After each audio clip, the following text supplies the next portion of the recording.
मैं आपको सारे चैप्टर जो है पूरे यूनिट वाइज और चैप्टर वाइज आपको क्या करेंगे, आपको एक तरफ से आपको क्लास लूँगा आपका और इस सिस्टमेटिक तरीके से आपको पढ़ाएंगे और सारा चीज़ बताएंगे, प्रैक्टिस सेट करवाएंगे और बहुत सारा चीज़ आपको कराएंगे। तो चलिए देखिए, तो क्लास 12 की जो बायोलॉजी है, सबसे पहले क्लास 12 की बायोलॉजी को पढ़ने से पहले हमें इसके सिलेबस के बारे में, इसके पैटर्न के बारे में, क्वेश्चन पैटर्न के बारे में, इन सभी चीज़ों को जानना बहुत ज़रूरी है। तो आज हम क्लास 12 की बायोलॉजी का क्या करेंगे, सिर्फ सिलेबस पे क्या करेंगे, डिस्कस करेंगे। तो क्लास 12 का जो बायोलॉजी है, अगर हम इस पर डिस्कस करें तो सबसे पहले आप ये जान लीजिए कि क्लास 12 की बायोलॉजी में टोटल कितने यूनिट्स होते हैं, ठीक है, और कितने यूनिट में कितने चैप्टर मिलते हैं और प्रत्येक चैप्टर कितने मार्क्स का होता है। तो कुल मिलाकर जान लीजिए कि क्लास 12 की बायोलॉजी में आपको टोटली 5 यूनिट पढ़ने हैं। कितने यूनिट पढ़ने हैं? 5 यूनिट आपको क्या करने हैं, तो 5 यूनिट आपको पढ़ना है, ठीक है। तो अब ये जो 5 यूनिट है, तो क्या ये 5 यूनिट में एक चैप्टर है कि 2 चैप्टर है कि 3 चैप्टर है? प्रत्येक यूनिट में जितने चैप्टर हैं उन सभी चैप्टरों के बारे में हम क्या करेंगे, यहाँ पे डिस्कशन करेंगे कि कौन सा चैप्टर इम्पॉर्टेंट है और कौन सा चैप्टर, कौन सा यूनिट कितने मार्क्स का आता है। तो चलिए मैं स्टार्ट कर दूँ। सबसे पहले इसमें जान लीजिए कि जो पहला यूनिट है, फर्स्ट यूनिट नंबर हो जाएगा आपका क्या चीज़, तो यूनिट नंबर फर्स्ट। तो यूनिट नंबर फर्स्ट जो है, इसका नाम क्या है, इसका नाम है रिप्रोडक्शन। क्या हो जाएगा? रिप्रोडक्शन। तो आपका जो यूनिट नंबर फर्स्ट है, इसको क्या कहते हैं, तो यूनिट नंबर फर्स्ट का जो नाम है उसको क्या कहा जाता है, रिप्रोडक्शन। और रिप्रोडक्शन को हिंदी में कहा जाता है जनन। क्या कहते हैं इसको? जनन कहते हैं, ठीक है। आई होप कि आपको समझ में आ गया होगा कि पहला जो यूनिट है, इस यूनिट का नाम क्या होगा, तो इस यूनिट का नाम है रिप्रोडक्शन यानी जनन। अब ये जो जनन होता है, अगर हम जनन की बात करें तो ये जनन आपका पहला यूनिट जो ये कितने मार्क्स में आता है, तो ये 14 मार्क्स में आता है, ठीक है। ये टोटल जो मार्किंग हो जाएगी, ये पूरा का पूरा 14 नंबर का यहाँ से प्रश्न आपके आते हैं।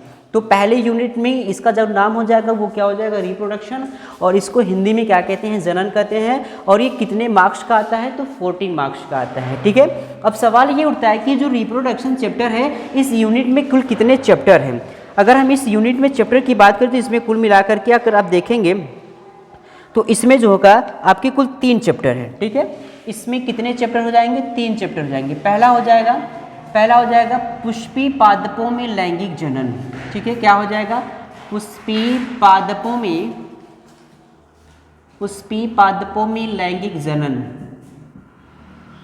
पुष्पी पादपों में लैंगिक जनन। तो ये आपका चैप्टर नंबर क्या हो जाएगा, फर्स्ट हो जाएगा। इसको क्या कहते हैं, पुष्पी पादपों में लैंगिक जनन कहते हैं। और यहीं पर हम बात कर ले दूसरा चैप्टर, तो दूसरा चैप्टर इसका क्या हो जाएगा, तो दूसरा चैप्टर इसमें हो जाएगा आपका, दूसरा चैप्टर आपका हो जाएगा मानव जनन, ठीक है। मानव जनन हो जाएगा, ठीक है। दूसरा चैप्टर क्या हो जाएगा, मानव जनन।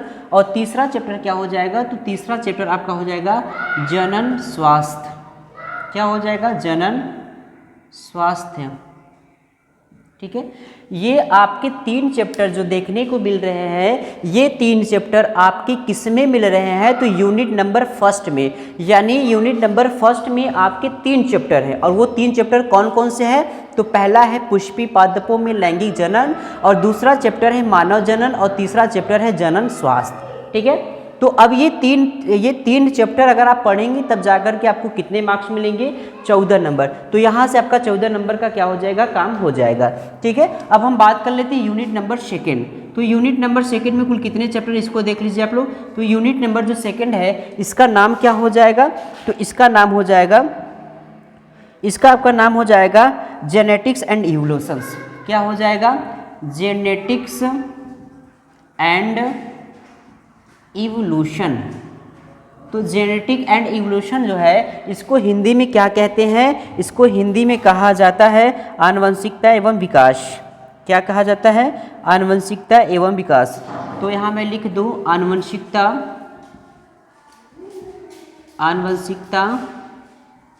और क्या हो जाएगा, विकास हो जाएगा। इनमें क्या आएगा, जेनेटिक्स एंड आपका इवोल्यूशन हो जाएगा। तो ये कितने नंबर का आता है, ये आपका इम्पॉर्टेंट है, ये आपका आता है 18 नंबर का, ठीक है। कितने नंबर का आता है? 18 नंबर का। तो पहले यूनिट में 3 चैप्टर और दूसरे यूनिट में कितने चैप्टर हो जाएंगे अभी हम बताएंगे। तो पहला क्या हो जाएगा? तो पहला हो जाएगा इसमें पुष्पी पादपों में लैंगिक जनन, दूसरा चैप्टर मानव जनन, तीसरा चैप्टर का आ जाएगा जनन स्वास्थ्य और उसके बाद आ जाएगा सेकेंड यूनिट। सेकेंड यूनिट में जो आ जाएगा वो क्या हो जाएगा? आनुवंशिकी और विकास। तो इसमें कितने चैप्टर आपको पढ़ने हैं? तो इसमें कुल मिलाकर इसमें भी 3 चैप्टर पढ़ने हैं। ठीक है, कितने चैप्टर पढ़ने हैं? 3 चैप्टर पढ़ने हैं। पहला क्या हो जाएगा? तो पहला यहाँ पर आपका हो जाएगा वंशागत और विविधता। ठीक है, पहला चैप्टर क्या हो जाएगा? वंशागत और विविधता। ठीक है, वंशागत और क्या चीज़? विविधता हो जाएगा। और उसके बाद इसमें जो दूसरा चैप्टर हो जाएगा, दूसरा चैप्टर इसमें क्या हो जाएगा? तो दूसरा चैप्टर हो जाएगा वंशागत का आणविक आधार। वंशागत का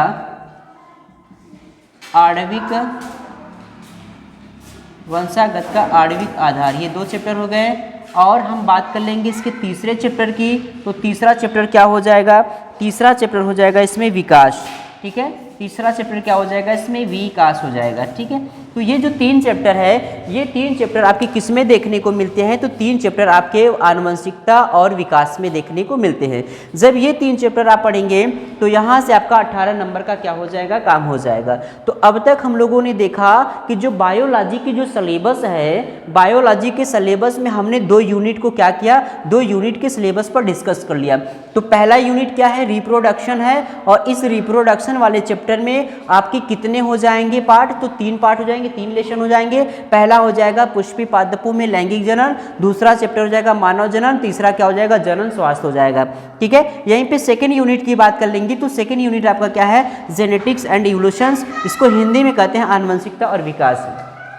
और आनुवंशिकता और विकास में 3 चैप्टर मिलते हैं, एक वंशागत और विविधता और क्या हो जाएगा? वंशागत का आणविक आधार और तीसरा क्या हो जाएगा? विकास। तो कुल कितने चैप्टर हुए अब तक? 6 चैप्टर हुए। अब हम आगे की बात कर लेते हैं, इसमें तीसरा यूनिट क्या होते हैं। आप लोग एक बार स्क्रीनशॉट ले लीजिए इसका, उसके बाद मैं इसको इरेज करूँगा। ठीक है, चलिए अब देखिए, अब हम बात कर लेते हैं इसके तीसरे यूनिट की। तो यूनिट नंबर 3 में देखिए कौन सा यूनिट है? यूनिट नंबर 3 हो जाएगा आपका बायोलॉजी एंड ह्यूमन वेलफेयर। ठीक है, यूनिट नंबर 3, यूनिट नंबर 3 क्या हो जाएगा? Biology and human welfare. अच्छा, इसको हिंदी में क्या कहते हैं? तो ये यूनिट नंबर 3 क्या हो जाएगा? बायोलॉजी एंड ह्यूमन वेलफेयर हो जाएगा। इसको हिंदी में कहते हैं जीव विज्ञान और मानव कल्याण। क्या कह देंगे इसको? जीव विज्ञान और मानव कल्याण। तो जीव विज्ञान मानव कल्याण आपका यूनिट नंबर कौन सा हो जाएगा? 3 हो जाएगा। अब ये जो यूनिट नंबर 3 ये कितने मार्क्स का आता है? तो ये आता है आपका 14 मार्क्स का आता है। ठीक है, टोटल ये 14 मार्क्स का आता है। और इसमें कुल कितने चैप्टर रहते हैं? तो इसमें जो चैप्टर होते हैं, इसमें अगर देखा जाए तो इसमें 2 चैप्टर होते हैं। कौन कौन से? मानव स्वास्थ्य एवं रोग हो जाएगा। पहला चैप्टर क्या हो जाएगा? मानव स्वास्थ्य एवं रोग हो जाएगा। और इसका जो दूसरा चैप्टर होगा, दूसरा चैप्टर क्या हो जाएगा इसमें? तो दूसरा चैप्टर हो जाएगा मानव कल्याण में सूक्ष्म जीव। क्या हो जाएंगे? मानव कल्याण में सूक्ष्म जीव हो जाएगा। ठीक है, पहले हम बायोलॉजी पढ़ने से पहले, क्लास 12 की बायोलॉजी को पढ़ने से पहले हम इनके सिलेबस पे क्या कर रहे हैं? डिस्कस कर रहे हैं। अगर आपको सिलेबस पता रहेगा तो आप इजीली तरीके से सारे चैप्टर वाइज क्या कर लेंगे? आसानी से अध्ययन कर लेंगे। तो ये आपका तीसरा यूनिट क्या हो जाएगा? बायोलॉजी एंड ह्यूमन वेलफेयर हो जाएगा। इसको हिंदी में जीव विज्ञान और मानव कल्याण कहते हैं। इसमें 2 चैप्टर पढ़ने हैं। पहला चैप्टर मानव स्वास्थ्य एवं रोग हो जाएगा, दूसरा हो जाएगा मानव कल्याण में सूक्ष्म जीव। ठीक है, अब हम बात कर लेते हैं यूनिट नंबर 4 की। टोटल यूनिट कितने हैं? तो 5 है। तो यूनिट नंबर कितना आ जाएगा? 4 की। तो यूनिट नंबर 4 जो है इसका क्या नाम हो जाएगा? तो अगर हम यूनिट नंबर 4 की बात करें तो इसका नाम हो जाएगा बायोटेक्नोलॉजी एंड इट्स एप्लीकेशन। क्या हो जाएगा इसका नाम? बायोटेक्नोलॉजी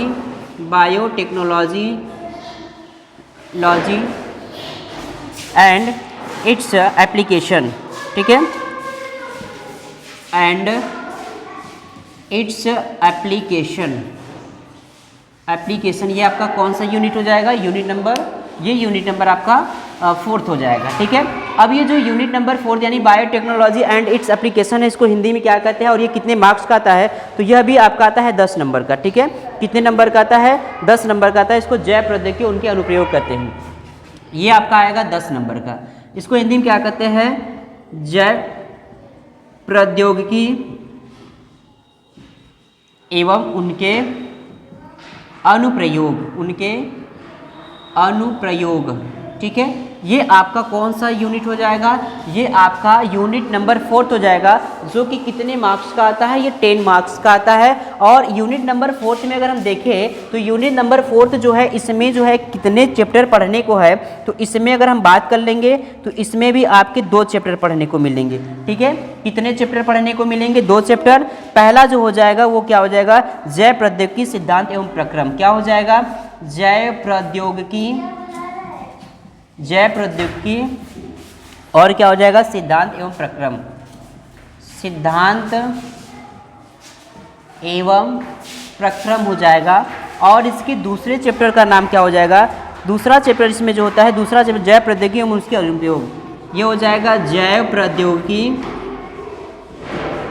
प्रौद्योगिकी एवं उसके क्या चीज़, उसके अनुप्रयोग, ठीक है। तो यहाँ पे आप देखें कि जो यूनिट नंबर 4th है, यूनिट नंबर 4th को क्या कहते हैं, तो ये कहा जाता है बायोटेक्नोलॉजी एंड इट्स एप्लीकेशन, यानी जैव प्रौद्योगिकी एवं उनके अनुप्रयोग। ये कितने मार्क्स का आता है, तो ये 10 मार्क्स का आता है। और इसमें कितने चैप्टर है, तो ये आपके हो जाएंगे कितने, तो ये आपके 2 चैप्टर हो जाएंगे, ठीक है। आपका लास्ट यूनिट क्या बचता है, लास्ट यूनिट जो है, यानी कि लास्ट जो आपका अध्याय है वो कौन सा हो जाएगा, तो वो हो जाएगा आपका इकोलॉजी एंड इन्वायरमेंट, ठीक है। इकोलॉजी एंड इन्वायरमेंट यानी पारिस्थितिकी एवं पर्यावरण, ठीक है। इसका स्क्रीनशॉट लीजिए, मैं 5th यूनिट की तरफ बढ़ूं। चलिए अब बात कर लेते हैं इसके 5th यूनिट की। तो अब देखिए 5वां यूनिट क्या हो जाएगा, इसकी 5वां यूनिट हो जाएगा यूनिट नंबर कितना, तो यूनिट नंबर 5 हो जाएगा। इसका नाम क्या हो जाएगा, इकोलॉजी एंड क्या होगा, इकोलॉजी एंड इन्वायरमेंट, ठीक है। इकोलॉजी एंड इन्वायरमेंट हो जाएगा, इन्वायरमेंट हो जाएगा, ठीक है। इसको हिंदी में क्या कहते हैं, पारिस्थितिकी एवं पर्यावरण, पारिस्थितिकी एवं पर्यावरण, ये आपका पर्यावरण, ये आपका लास्ट यूनिट होगा। और इस लास्ट यूनिट में कुल कितने चैप्टर हो जाएंगे या यूनिट कितने मार्क्स के आते हैं, तो यह आपके 14 मार्क्स के आते हैं, ठीक है। इसमें टोटल कितने मार्क्स पूछाते हैं, 14 पूछाते हैं। अब इसमें कौन कौन से चैप्टर आते हैं, अगर हम इसके चैप्टर की बात करेंगे तो इसमें जो होते हैं टोटली आपको 3 चैप्टर देखने को मिलते हैं, ठीक है। पहला चैप्टर क्या होता है, जीव और समष्टियाँ हो जाएगा। और दूसरा चैप्टर क्या हो जाएगा, इसमें पाइतंत्र संरचना हो जाएगा। और तीसरा चैप्टर क्या हो जाएगा, जैव विविधता हो जाएगा, ठीक है। ये 3 चैप्टर आपको किस में देखने को मिलते हैं, यूनिट नंबर 5th में मिलते हैं। तो ये बायोलॉजी का क्या था, सिलेबस था। अगर इन बायोलॉजी के सिलेबस को हम अच्छी तरह से समझ लिए हैं तो अगले दिन से मैं आपको कंटिन्यूटी बना करके पर डे जो है कि एक वीडियो रोज़ जो है कि आप लोग के लिए मैं लेकर आ रहा हूँ। तो आप सभी लोग हमारे चैनल को सब्सक्राइब कर लीजिए और वीडियो को अधिक से अधिक शेयर करिए। तो आज की क्लास में हम आप लोगों को बायोलॉजी के पैटर्न की, बायोलॉजी के सिलेबस के बारे में क्या क्या डिस्कस किए हैं। मिलेंगे अगले दिन की क्लास में।